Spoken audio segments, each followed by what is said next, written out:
ఆంధ్రప్రదేశ్ ప్రభుత్వం తాజాగా విడుదల చేసిన జాబ్ క్యాలెండర్ పై సర్వత్రా హర్షం వ్యక్తమవుతోంది. ఈ నిర్ణయాన్ని స్వాగతిస్తూ విజయవాడలో బీసీ సంఘం రాష్ట్ర అధ్యక్షుడు మారేష్ ఆధ్వర్యంలో భారీ ర్యాలీని నిర్వహించారు. జాబ్ క్యాలెండర్ కు నిరుద్యోగులకు వరం లాంటిదని నారా లోకేష్ కు ప్రత్యేక ధన్యవాదాలు తెలియజేశారు. పూర్తి డీటెయిల్స్ మా ప్రతినిధి నరసింహారావు అందిస్తారు. జాబ్ క్యాలెండర్ ప్రకటనపై బీసీ సంఘాల నేతలు హర్షం వ్యక్తం చేస్తున్నారు. ప్రస్తుతం పడమట ఎన్టీఆర్ సర్కిల్ వద్ద చూడవచ్చు బీసీ సంఘాల నేతలు హర్షం చేస్తున్నటువంటి ఏం చెప్తారంటే జాబ్ క్యాలెండర్ ప్రకటన ఈ రాష్ట్రంలో నిరుద్యోగులు అంతగా ఎదురు చూస్తున్నటువంటి జాబ్ క్యాలెండర్ నిజంగా నిరుద్యోగులకు ఒక భరోసా, నిరుద్యోగులకి ఇది ఒక వరం లాంటిది. కాబట్టి ఏదైతే రాష్ట్ర ప్రభుత్వం నిన్న విడుదల చేసినటువంటి జాబ్ క్యాలెండర్ పట్ల నిరుద్యోగులందరూ కూడా పెద్ద ఎత్తున హర్షం ప్రకటిస్తున్నారు. ఇవాళ విద్యాశాఖ మంత్రి నారా లోకేష్ గారికి రాష్ట్రంలో ఉన్నటువంటి నిరుద్యోగుల తరఫున ఆంధ్రప్రదేశ్ బీసీ సంఘం తరఫున ప్రత్యేక ధన్యవాదాలు తెలియజేస్తున్నాము. ఎందుకంటే జాబ్ క్యాలెండర్ విడుదల చేయడం వలన నిరుద్యోగులందరూ కూడా ఒక నిర్దిష్టమైన ప్రణాళికతో చదువుకోవడానికి వీలవుతుంది.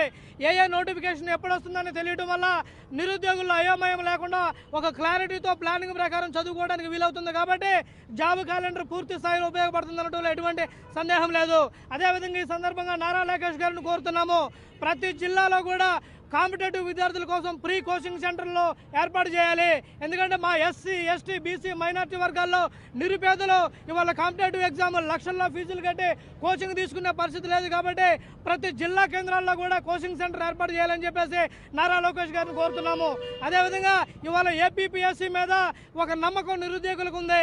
ఇవాళ ఆంధ్రప్రదేశ్ పబ్లిక్ సర్వీస్ కమిషన్ అంటే నిరుద్యోగులకు ఒక భరోసా. కానీ గత ప్రభుత్వంలో జరిగినటువంటి తప్పుల వల్ల ఇవాళ గ్రూప్ 1 రిక్రూట్ అయ్యి గ్రూప్ 1 స్థాయిలో ఉద్యోగాలు చేస్తున్న వాళ్ళు కూడా ఇటీవల గౌరవ న్యాయస్థానం మరి వాళ్ళందరినీ కూడా మరి తిరిగి యథాస్థానాలకు చేరుకోవడం వల్ల నిరుద్యోగుల్లో ఒక అయోమయం నెలకొంది.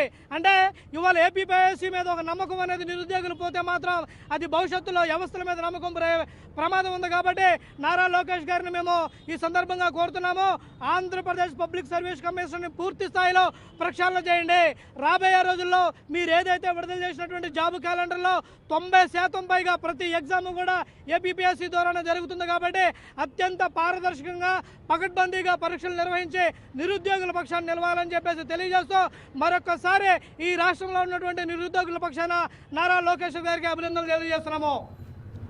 నిరుద్యోగులకు భరోసా జాబ్ క్యాలెండర్ ప్రకటన అంటూ కూడా బీసీ సంఘాల నేతలు హర్షం వ్యక్తం చేస్తున్నటువంటి పరిస్థితి కనిపిస్తుంది. వీడి కోసం సుబ్రహ్మణ్యంతో నరసింహ, బిగ్ టీవీ, విజయవాడ.